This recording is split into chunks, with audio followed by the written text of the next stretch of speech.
حضرت محمد صلی اللہ علیہ وسلم اور مری ہوئی گوہ کا واقعہ۔ نبی کریم صلی اللہ علیہ وسلم صحابہ اکرام کے ساتھ تشریف فرما تھے۔ تبھی وہاں پر ایک دیہاتی یہودی آیا اور اس نے رسول اللہ صلی اللہ علیہ وسلم کے سامنے ایک مری ہوئی گوہ ڈال کر کہا، اے محمد صلی اللہ علیہ وسلم، آپ اپنے آپ کو نبی بتاتے ہو، اللہ کا رسول کہتے ہو۔ اگر یہ گوہ کہہ دے کہ آپ نبی ہیں تو میں مانوں گا کہ آپ واقعی اللہ کے نبی ہیں۔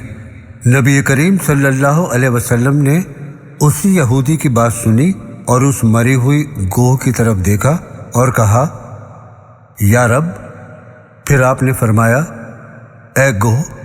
آپ کی آواز سن کر مری ہوئی گوہ نے اپنی دونوں آنکھیں کھول دی اور اپنی گردن کو تھوڑا اٹھا کر عرض کیا، اور اتنی زور سے کہ اس کی آواز سب لوگوں نے سنی، میں حاضر ہوں، میری قسمت جاگ اٹھی، آج مجھے دو جہاں کے سردار نے پکارا۔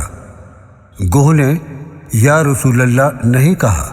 قرآن بھی بتاتا ہے اور نبی نے بھی فرمایا کہ قیامت کا دن بہت خوفناک ہوگا۔ اب گوہ نے کیا کہا؟ میں حاضر، میری سعادت کہ وہ ہستی جس کی برکت سے خوفناک قیامت کا دن بھی خوبصورت ہو جائے گا، آپ اسے خوبصورت بنا دیں گے۔ یہودی گوہ کی بات سن کر حیران رہ گیا اور اپنی آنکھیں پھاڑ کر اس گوہ کو دیکھنے لگا، کیونکہ اسے پورا یقین تھا کہ یہ مری ہوئی گوہ کیا بولے گی۔ اگر یہ زندہ بھی ہوتی تو نہیں بول پاتی۔ نبی کریم صلی اللہ علیہ وسلم نے گوہ سے فرمایا، تم کس کی عبادت کرتی ہو؟ گوہ نے کہا، یا رسول اللہ صلی اللہ علیہ وسلم، جس کا عرش آسمانوں پر ہے، جس کی حکومت زمینوں پر ہے، جس کے راستے پانی میں ہیں، جس کی رحمت جنت میں ہے، جس کا عذاب دوزخ میں ہے، وہ میرا رب ہے، میں اس کی عبادت کرتی ہوں۔ گوہ کی بات سن کر نبی کریم صلی اللہ علیہ وسلم نے فرمایا، اے گوہ، میں کون ہوں؟ کیونکہ یہودی نے آپ سے یہی کہا تھا کہ اگر یہ گوہ آپ کو نبی کہہ دے تو میں آپ کو نبی مانوں گا۔ گوہ نے کہا، آپ رب العالمین کے رسول ہیں۔